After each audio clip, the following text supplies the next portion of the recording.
Ronald Walsh had never been the kind of man to pick fights, but he was also not the type to walk away from one. He had spent most of his life in a world where problems were solved with careful planning, not with fists or empty threats. After 2 decades of working in high-end furniture restoration, he had developed a methodical nature, a habit of assessing every flaw, every weak joint, and determining the best way to fix it. He approached life the same way. Some problems needed patience, others required immediate action, and a few, the truly stubborn ones, had to be dealt with force. But whatever the situation was, he had always trusted himself to make the right call. That was before he bought the house. That was before the neighbor. That was before the gun. The house wasn't much to look at when he first found it, an old property on the outskirts of a quiet rural town, just enough distance from civilization to feel peaceful but not so isolated that he'd be cut off. It had charm beneath the neglect, an underlying beauty beneath the peeling paint and the overgrown yard. More importantly, it had space. A large backyard, a sturdy garage he could convert into a workshop, and a porch that faced west, perfect for watching the sunset after long hours of work. It was the kind of place a man could settle into, a place to breathe. He had no illusions about small-town life. He knew he'd be seen as an outsider for a while, maybe even forever. But he wasn't here to make friends. He wasn't here for the town's approval.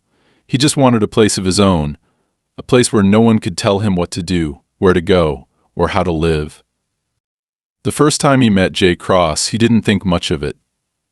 The man had shown up the day after Ronald moved in, appearing at the edge of the property line like a shadow materializing out of nowhere. He was older, maybe early 60s, with a wiry frame and the kind of face that had been shaped by too many years in the sun. His eyes were sharp, assessing like he was measuring Ronald up and finding him lacking.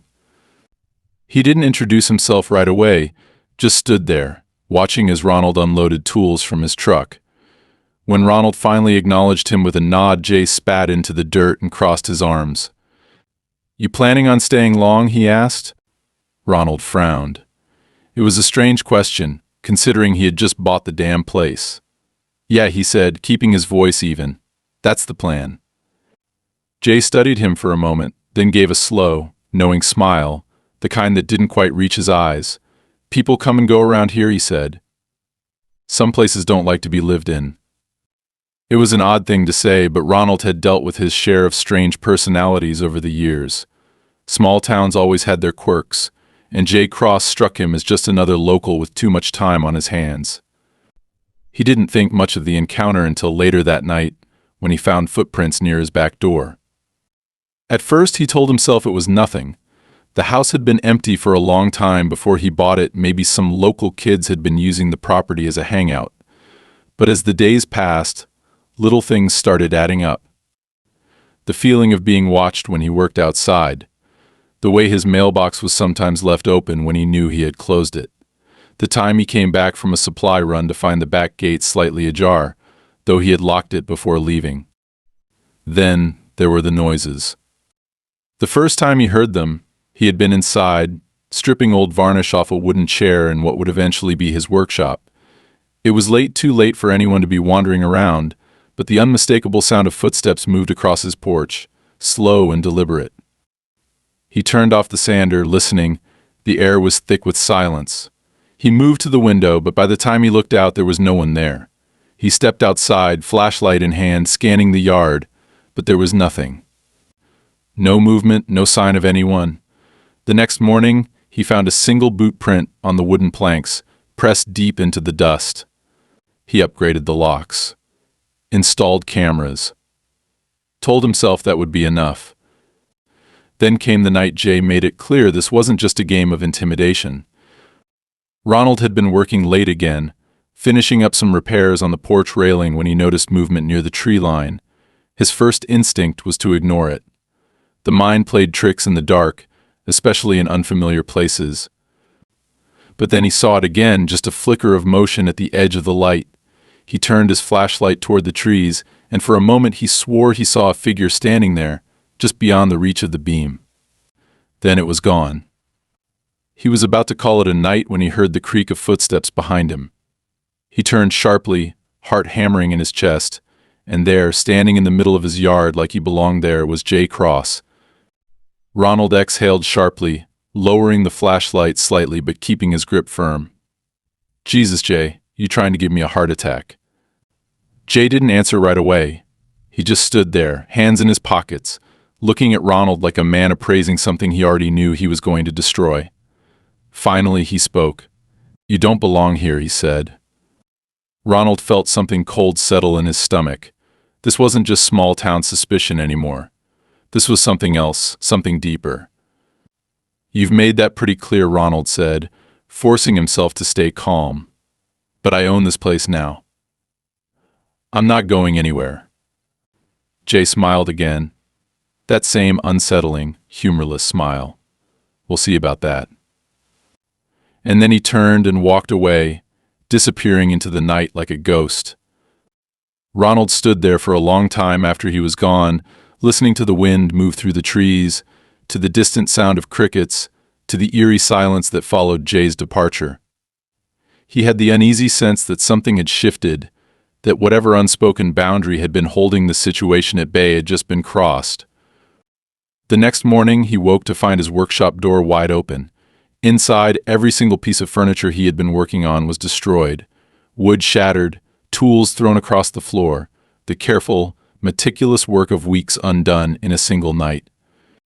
And on the wall, scrawled in thick, black letters, were 4 words: "Get out while you can." Ronald stood in the doorway of his workshop, his breath slow and controlled, eyes scanning the damage like he was trying to make sense of a crime scene. The air inside smelled of splintered wood and old dust kicked up from the destruction. His workbench, which had once been a place of precision and order, was now a chaotic mess. The antique chairs he had been painstakingly restoring were nothing more than broken limbs scattered across the floor. His tools, usually lined up neatly along the wall, were thrown into every corner like someone had made sure to strip away every ounce of control and structure he had built here. But it wasn't the wreckage that made his hands clench into fists. It wasn't even the sheer pettiness of it. It was the words painted on the wall in thick black streaks: "Get out while you can." The letters were uneven, hastily drawn, but the message was clear. This wasn't just a warning. It was a promise. Someone had been inside his workshop, inside his space, tearing apart his work as if to remind him that he had no control here, that he wasn't safe.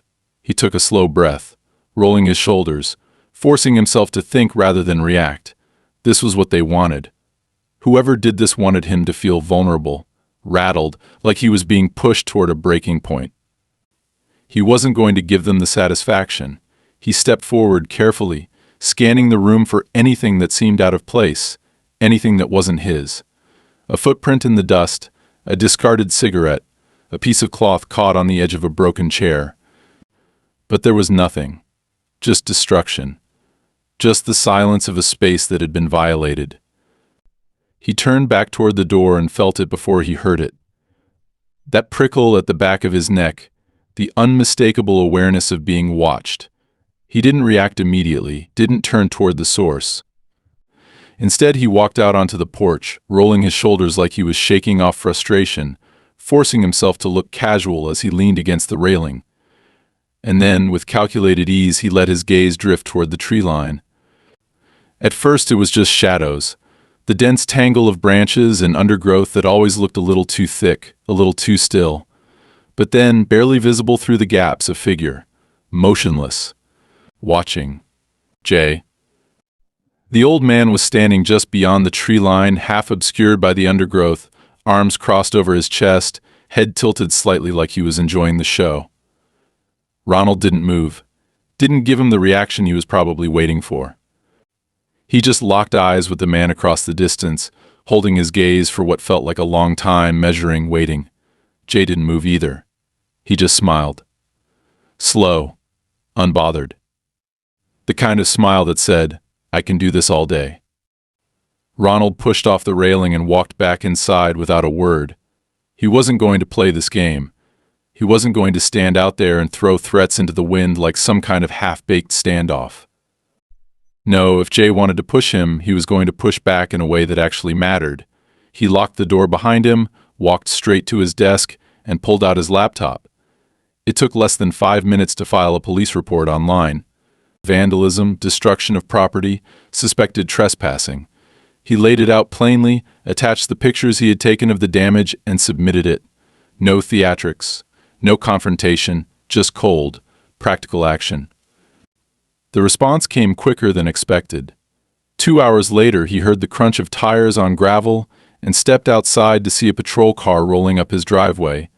The deputy who stepped out was young, mid-30s maybe, with a tired look that suggested he'd rather be anywhere else. His badge read Wheeler. He adjusted his belt, scanning the property as he approached. "You, Walsh."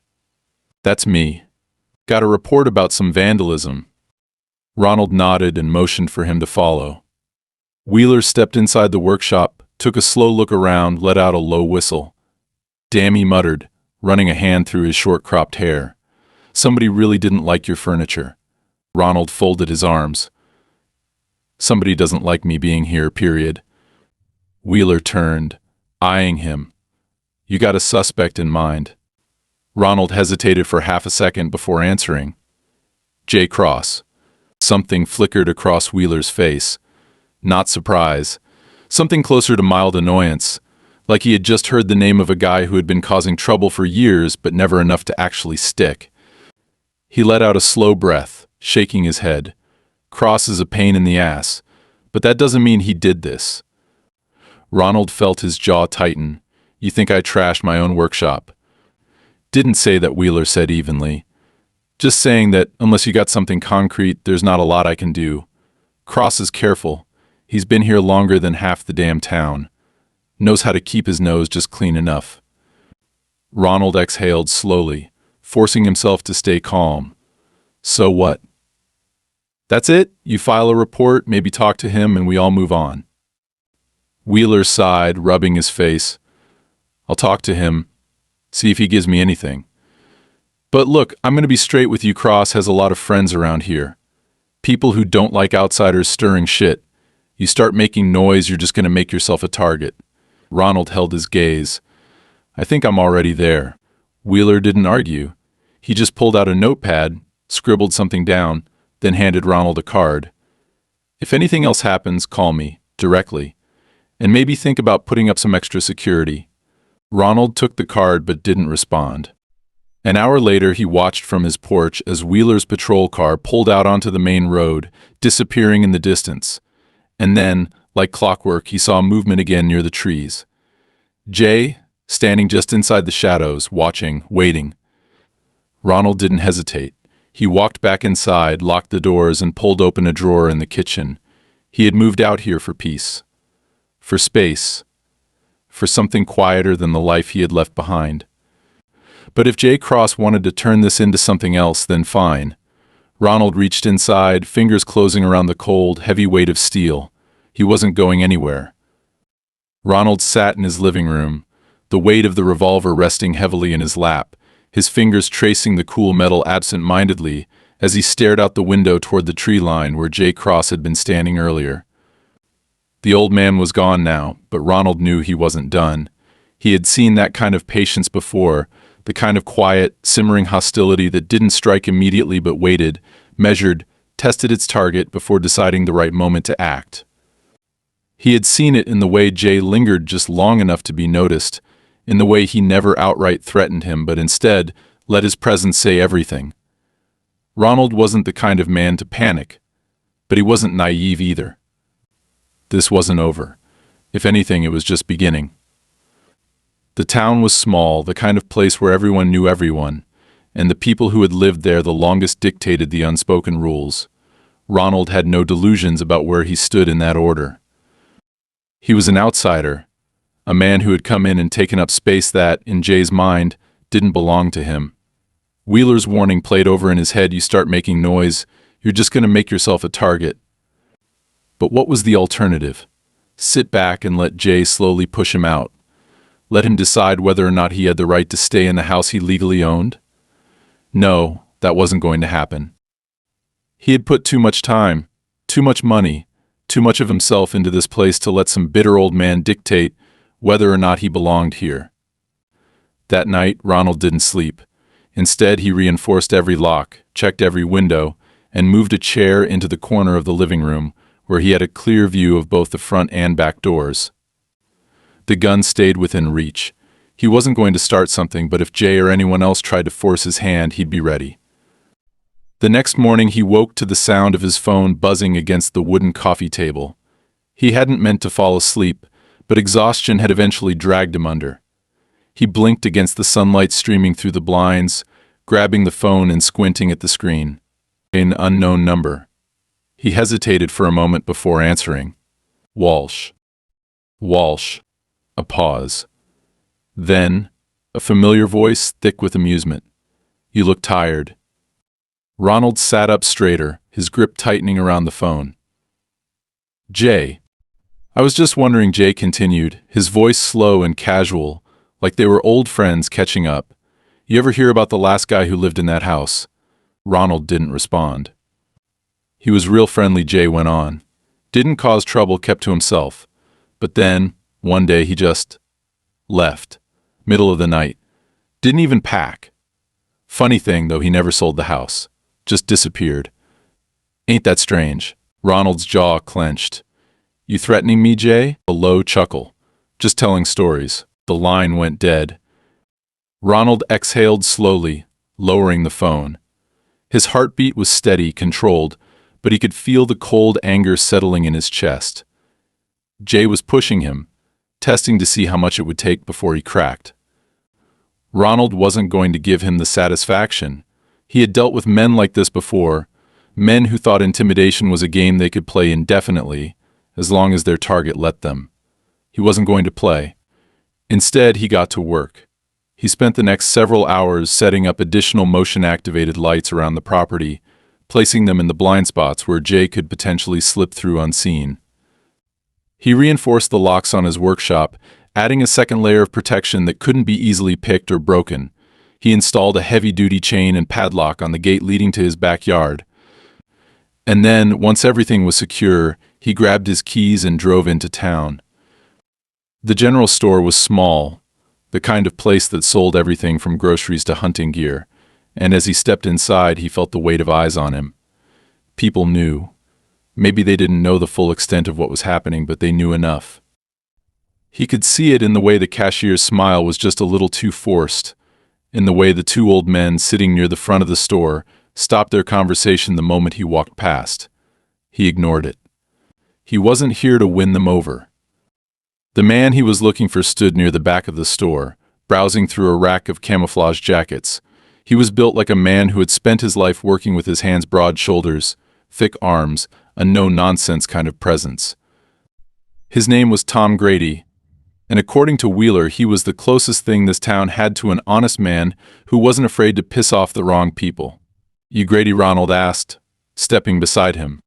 Tom glanced at him, his expression unreadable. Depends who's asking. Wheeler told me you might be able to help. That got his attention. He set down the jacket he had been holding, turning to fully face Ronald. Help with what?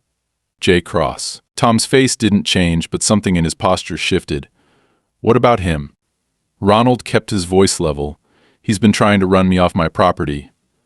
Vandalize my workshop. Been watching my house. I don't scare easy, but I know when a man's looking for a fight. I'd rather stop it before it gets there. Tom studied him for a long moment. Then he sighed, shaking his head. You ain't the first. Ronald tensed. How many? Tom exhaled through his nose, crossing his arms. 3, maybe 4. Every few years, someone new buys that house thinking they're getting a good deal. Place has been empty more than it's been lived in. Always the same pattern. Things start small, little disturbances, noises in the night. Then it escalates. Most people don't stick around long enough to see where it ends. Ronald felt a slow burn of anger coil in his gut. And no one does anything. Tom gave him a pointed look. You think Wheeler came to you because he's a good cop? He warned you because he knows how this town works. Jay's got connections. Maybe not the kind that matter outside of here, but enough to make it a problem for anyone who tries to stand up to him. Ronald held his gaze. What about you? A smirk. I don't much care for Jay, but I also don't go picking fights I can't win. Ronald nodded slowly. He understood. Tom wasn't afraid. He was just practical. But Ronald had never been the kind of man to walk away from something just because the odds weren't in his favor. "You got a gun?" Tom asked. Ronald met his eyes. "I do now." Tom's smirk faded. "Then I hope you know when to use it." Ronald left the store with more questions than answers, but one thing was clear: Jay Cross wasn't just some bitter old man with too much time on his hands. He was something else, something worse. And if what Tom said was true, then Ronald wasn't just fighting for his home. He was fighting to break a cycle. The next night, when he heard footsteps outside his window, he didn't reach for his phone. He reached for his gun. Ronald had always considered himself a man who could handle pressure. Years of working in restoration had trained him to deal with high expectations, meticulous detail, and the patience required to fix what others deemed ruined beyond repair. But this wasn't a project he could simply work through. This wasn't a piece of broken furniture that could be sanded, glued, and polished back into shape. This was something deeper, something that clawed at his sense of security, something that demanded not just patience but strategy. He wasn't scared. No, fear wasn't the right word. He was angry, a cold, deliberate kind of anger that settled in his chest and kept his mind razor sharp. Jay Cross had been playing his games from the moment Ronald moved in, pushing, prodding, escalating step by step, waiting for the right moment to strike. And now it was here.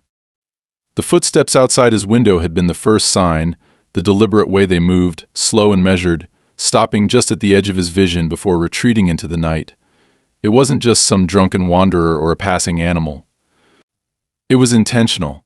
He hadn't turned on the lights, hadn't given away the fact that he was awake and listening, but that presence had lingered long enough for him to know this wasn't over. The next morning, when he stepped onto his porch, he saw the wooden box. Small, unassuming, placed carefully in the center of the steps where he couldn't miss it. He didn't touch it immediately. Instead, he scanned the yard, the tree line, every possible vantage point where someone might be watching. The morning was still, but it carried the weight of something unfinished, like a held breath waiting to be exhaled. Only when he was certain he was alone did he crouch down, lifting the lid with the edge of his boot. Inside was a hunting knife. The handle was old, smooth from years of use, but the blade gleamed, sharp and well maintained. It wasn't just any knife. Carved into the wood of the handle was his name, Ronald Walsh. His grip on the edge of the box tightened, a slow, measured breath pushing through his nose as he processed what he was looking at. This wasn't just some random act of intimidation. It was personal. It was deliberate. Someone had gotten close enough to leave this here, to make sure he saw it, to send a message that was crystal clear: we know who you are, we know where you are, and we can get closer. He didn't touch the knife. He didn't bring the box inside. Instead, he left it exactly where it was, stepping back into the house, locking the door behind him, and checking every window, every blind spot on his cameras. He wasn't going to call Wheeler. He knew how that would go. A half-hearted promise to look into it, a warning to stay out of trouble and nothing more. The town had already made it clear where they stood. They weren't going to help him. Maybe they were scared, maybe they just didn't care. Either way, he was on his own. That night, the box was gone. He had stayed up, watching the yard, waiting to see if someone would come back for it, but at some point between 3 and 5 in the morning, it had vanished. No sound, no movement caught on his cameras, just gone. The realization settled in his gut like lead. Someone had been watching. They had waited, knowing he would leave it there, and when the moment was right, they had taken it back. Erased the evidence, like it had never happened. The next few days passed in a strange, stretched-out silence. Jay was nowhere to be seen, no lingering figure in the tree line, no smug, knowing smirk waiting for him when he stepped outside. It should have been a relief, but it wasn't. It was worse. It was like standing in the eye of a storm, knowing the second you let your guard down, everything would come crashing down around you. Ronald didn't let that happen. He reinforced his locks, repositioned his cameras, set up motion sensors in the blind spots, and made sure that when not if Jay made his next move, he would be ready. It happened 3 nights later. The sound woke him first. Not footsteps this time. Something heavier, dull and rhythmic, a solid thunk, thunk, thunk against wood. He was up in seconds, gun in hand, moving toward the front of the house. He didn't turn on the lights, no reason to give away his position. Instead, he moved carefully, slowly, staying close to the walls as he made his way to the front window. The noise was louder now, more insistent. He took a breath, parted the blinds just enough to see outside, and froze. Jay Cross was standing in his yard, in front of the workshop, hammer in hand, driving nails into the wooden door. For a second, Ronald's mind struggled to make sense of what he was seeing. Jay wasn't breaking in, he wasn't vandalizing anything, he was sealing the door shut. One nail at a time, methodically, deliberately, like he had all the time in the world. There was something almost ritualistic about it. The slow, steady pace, the way he never looked up, never acknowledged the fact that Ronald was probably watching. It was like he was saying, "This isn't yours anymore." Ronald didn't hesitate. He moved. The door was open before he even had time to second-guess himself, his feet hitting the porch steps hard as he strode into the yard. Jay, his voice cut through the stillness, sharp and edged with something dangerous. The hammer paused mid-swing, but Jay didn't turn around immediately. Instead, he let the weight of the tool rest against the wood, exhaling slowly before finally shifting to face him. His expression was unreadable, calm in a way that sent something cold and sharp down Ronald's spine. "Evening," Jay said. Ronald's grip on the revolver tightened. "Get off my property." Jay tilted his head slightly, like he was considering it, like the thought had never actually occurred to him before that moment.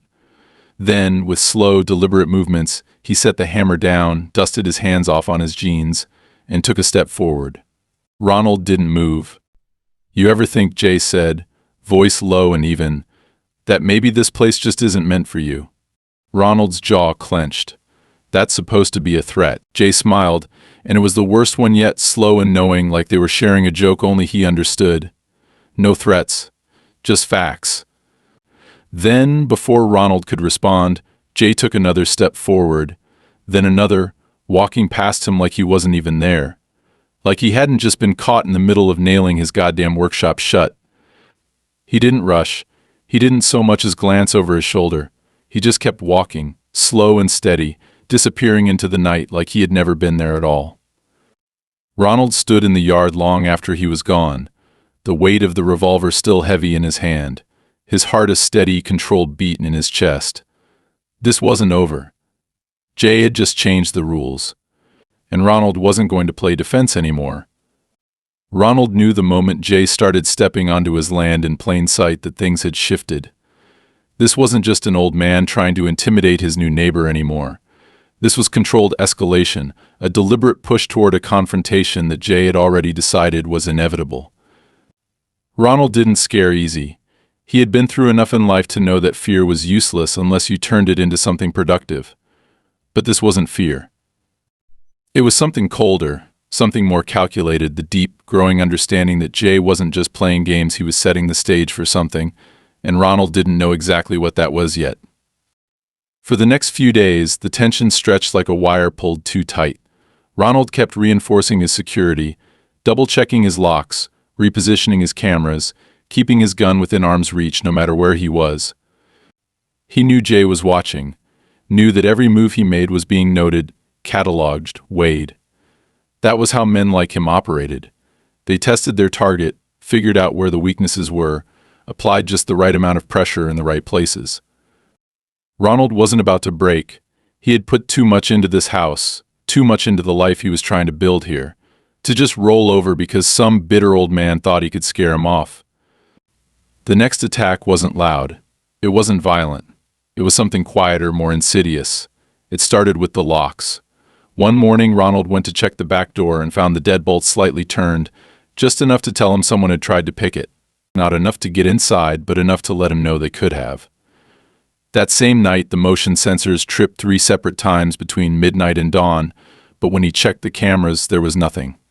No movement, no sign of anything at all. The footage wasn't just empty, it was missing entirely, like someone had wiped it clean. That was when Ronald realized that this wasn't just Jay acting alone. Someone else was helping him. The realization sat heavy in his gut, the kind of knowledge that changed everything. Jay wasn't just some stubborn old bastard with too much time on his hands. He had people on his side, people who knew how to cover tracks, how to make sure the usual rules didn't apply.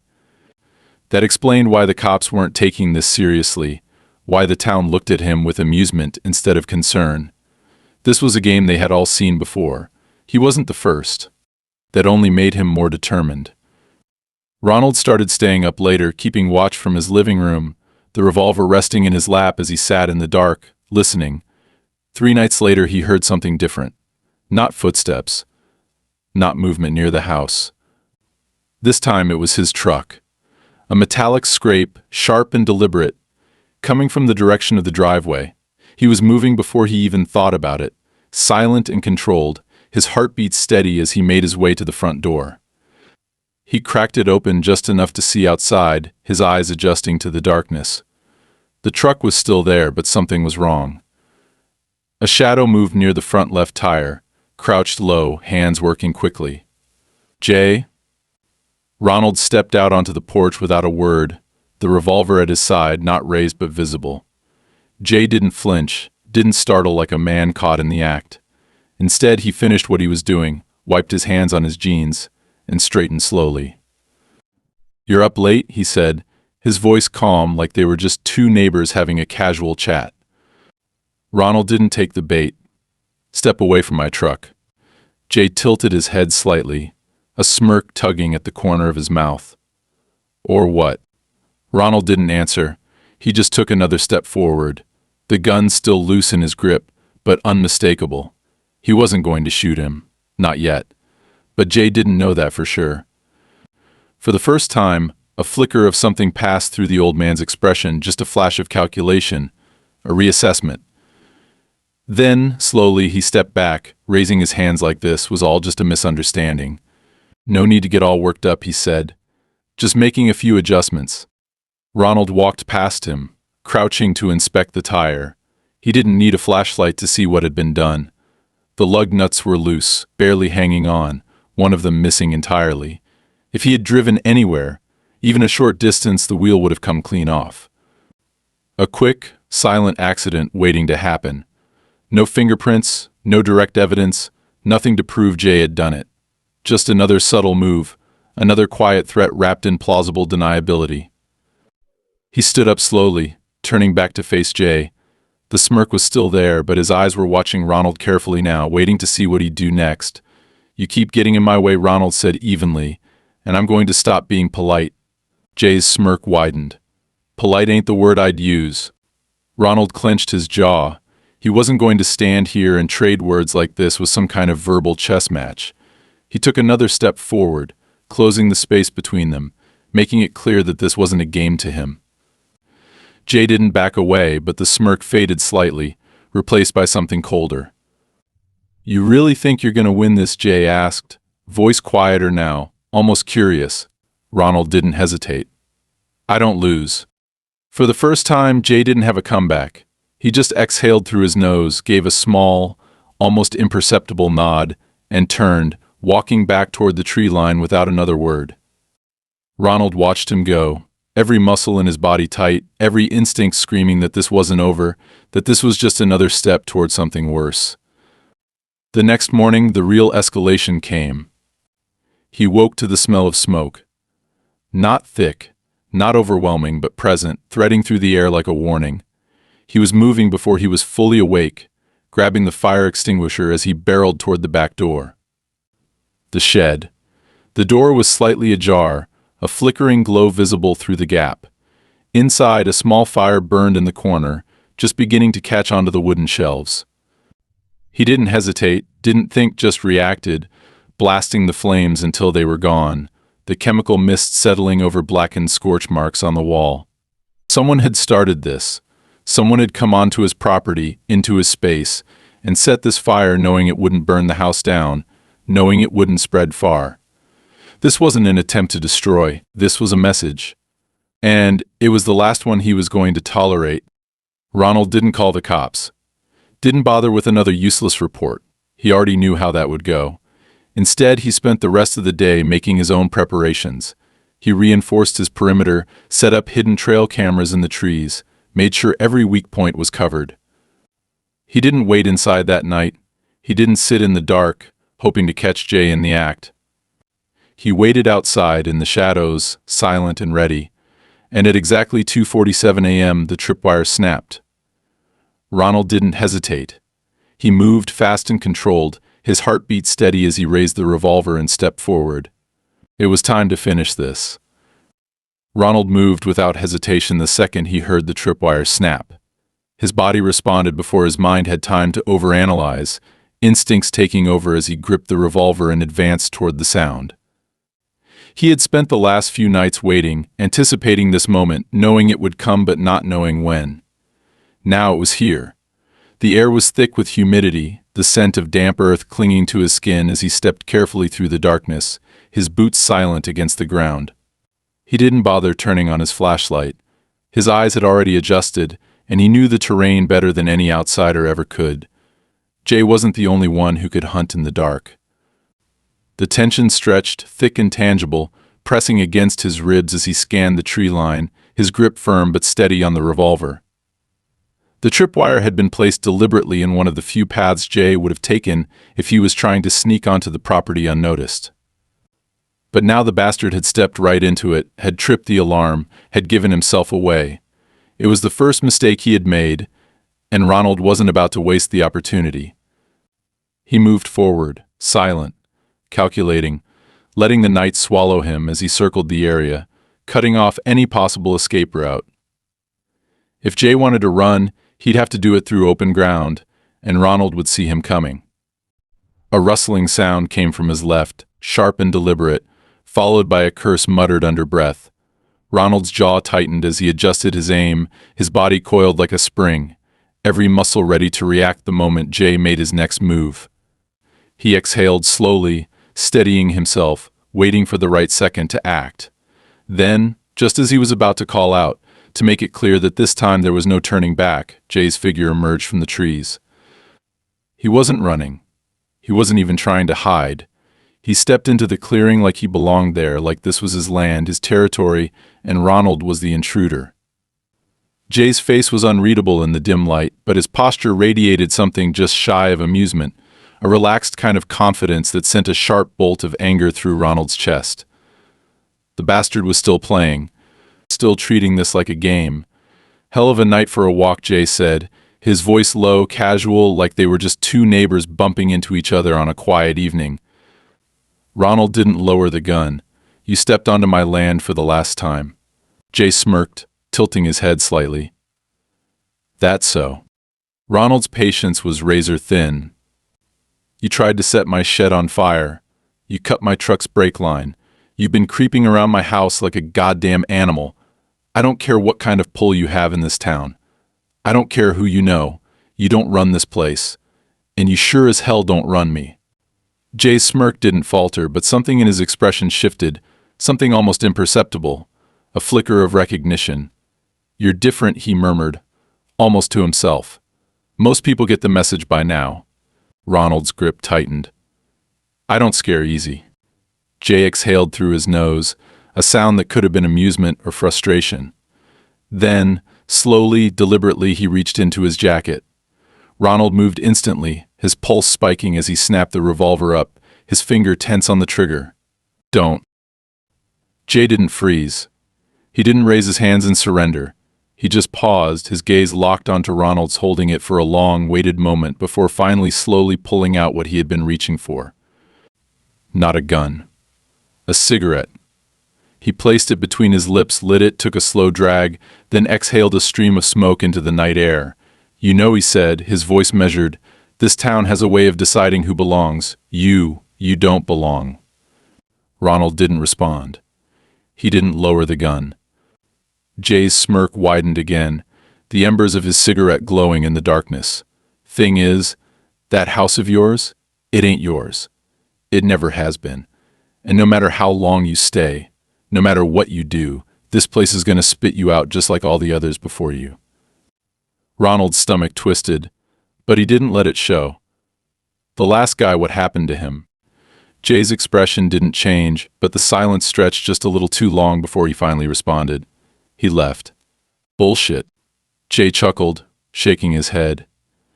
Does it matter? You think knowing's going to change a damn thing? He took another slow drag, exhaling through his nose. This isn't about me. Isn't even about you. It's the way things are. You want to fight it? Fine. But you're not going to win. Ronald clenched his jaw. He had heard enough. Get off my land, Jay, and don't come back. Jay studied him, the silence thick between them, charged with something unspoken. Then, after what felt like an eternity, he let out a quiet, knowing breath. All right, he said, flicking the cigarette to the ground, crushing the ember under his boot. Have it your way. He turned and walked back into the trees, disappearing into the darkness like he had never been there at all. Ronald stood there for a long time, listening to the wind rustling through the leaves, to the distant sound of crickets, to the absolute stillness of the land around him. He had won this round, but he knew, deep in his gut, that this wasn't over. Not yet. The night after Jay walked back into the woods, Ronald didn't sleep. He sat on his porch, the revolver resting heavily on his lap, the cool metal a comforting weight as he stared into the darkness where Jay had disappeared. The encounter had left him unsettled, not because of what Jay had said, but because of what he hadn't said. Ronald had expected threats, had expected anger, but instead, Jay had offered a strange kind of acceptance, a passive resignation that hinted at something deeper than just territorial hostility. It was as if Jay wasn't fighting for himself but for something larger, something ingrained in the very fabric of the town itself. That idea gnawed at Ronald, a persistent itch in the back of his mind that wouldn't leave him alone. He had come here for peace, for a place to rebuild his life on his own terms, but this land, this town, was bound by rules he hadn't been told, codes he hadn't agreed to. The next morning, Ronald woke to find his mailbox wide open, a single envelope resting inside. It was unmarked, the paper rough and yellowed, as though it had been sitting in some dark, forgotten drawer for decades. He took it inside, his hands steady as he carefully tore it open, unfolding the paper with a mix of curiosity and dread. The letter was handwritten, the ink faded but legible, the slanted script telling a story in sharp, precise strokes. It was from the previous owner of the house, dated nearly 20 years prior. The words were brief but heavy with a warning that echoed the conversation he had just had with Jay. The letter described strange happenings, whispered threats, the same escalating harassment that Ronald had been enduring. It spoke of a land that didn't want new blood, a place that rejected outsiders, chewed them up, and spit them out if they didn't leave quietly. The final line struck Ronald like a physical blow. I thought I could change things. I thought if I stood my ground, they'd leave me be. But it's not one man you're fighting, it's all of them. They don't want us here, and in the end, they always win. Ronald folded the letter back into the envelope, his mind racing. This wasn't just about Jay. It wasn't even about the land. It was about control, about a community that protected its own by any means necessary, keeping outsiders at bay with a network of silent complicity. He thought about Tom's warning, the resigned acceptance in his eyes when he told Ronald there were only two ways this ended: leave or make Jay leave. Ronald wasn't ready to give up, but the weight of the decision pressed against his shoulders, the reality of what it would mean to stay dawning on him with crushing clarity. If he stayed, he wouldn't just be defying Jay, he'd be challenging the entire town, uprooting the unspoken order that had kept them insulated for so long. It wasn't just a fight for his home anymore. It was a battle for his right to exist in a place that had already decided he didn't belong. Determined, Ronald drove back into town, the envelope tucked securely in his glove box. He needed answers, needed to confront this head-on before it consumed him entirely. He parked outside the sheriff's office, the building old and unremarkable, its faded sign swaying slightly in the breeze. Inside, the receptionist barely glanced up, her indifference palpable as she gestured for him to take a seat. Wheeler emerged from his office a few minutes later, his expression unreadable as he motioned Ronald inside. The room was cluttered, stacks of papers piled haphazardly on every available surface, the smell of stale coffee lingering in the air. Wheeler didn't offer any pleasantries, just settled into his chair and folded his hands on the desk, his gaze level and expectant. "You got something to say, Walsh?" Ronald pulled the envelope from his jacket, setting it down between them with a deliberate motion. "I found this in my mailbox this morning. It's from the last guy who owned my house." Wheeler glanced at the envelope but didn't reach for it, his expression remaining neutral. And it says everything I've been dealing with, Jay, the threats, the break-ins, it all happened before. Probably more than once." Wheeler sighed, leaning back in his chair. "You want me to tell you you're special? That you're the first to deal with Cross and his bullshit? You're not." Ronald leaned forward, his voice low and firm. "So you know what he's doing? You've known this whole time?" Wheeler didn't flinch, his gaze steady. "What I know is that Jay Cross has lived in this town longer than most. What I know is that he's got roots here, family here, people who'd back him up no matter what. And what I know is that every single person who tried to stand up to him either left or learned to keep their heads down." Ronald's jaw tightened. "You're the sheriff. Your job is to protect people. My job," Wheeler corrected, his tone hardening, "is to keep the peace. And sometimes keeping the peace means letting things lie. You think you're the first one to come in here, demanding justice? You think you're the first one to tell me about Jay's midnight walks? About the way this town turns its back when things get ugly? You're not. And you won't be the last." Ronald stood, the legs of the chair scraping loudly against the floor. Then maybe it's time someone did something about it. Wheeler watched him, a flicker of something almost like pity in his eyes. "You really think you're going to change anything? Jay's got the town wrapped around his finger, has for years. And you're just another outsider who doesn't know when to quit." Ronald didn't respond. He turned and left, the door slamming shut behind him, the conversation replaying in his head with a relentless persistence. The message was clear: he was alone in this. The town wouldn't help him. The sheriff wouldn't protect him. If he was going to get out of this, he'd have to do it himself. That night he gathered his things, packed them into his truck, and left the house dark and empty. But he didn't leave town, not yet. He parked at the edge of the woods, engine off, the darkness wrapping around him like a shroud as he waited. Hours passed, the oppressive quiet only broken by the distant rustle of leaves, the occasional call of a night bird. Then, just as dawn began to edge its way over the horizon, he saw it, a solitary figure walking up the road, shoulders hunched against the morning chill. "Jay." Ronald stepped out of the truck, the sound of the door closing slicing through the stillness.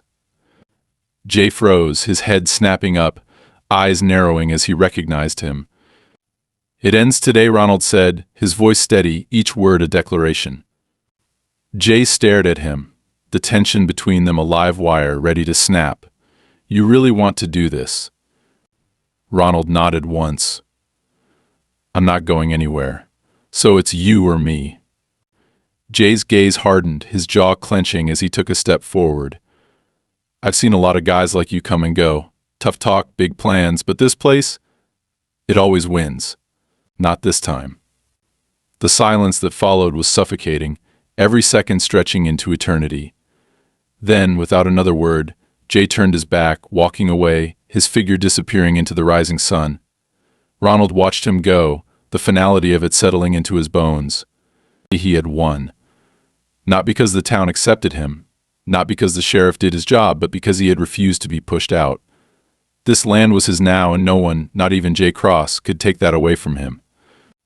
As the sun rose higher, burning away the last shadows of the night, Ronald got back into his truck and drove home.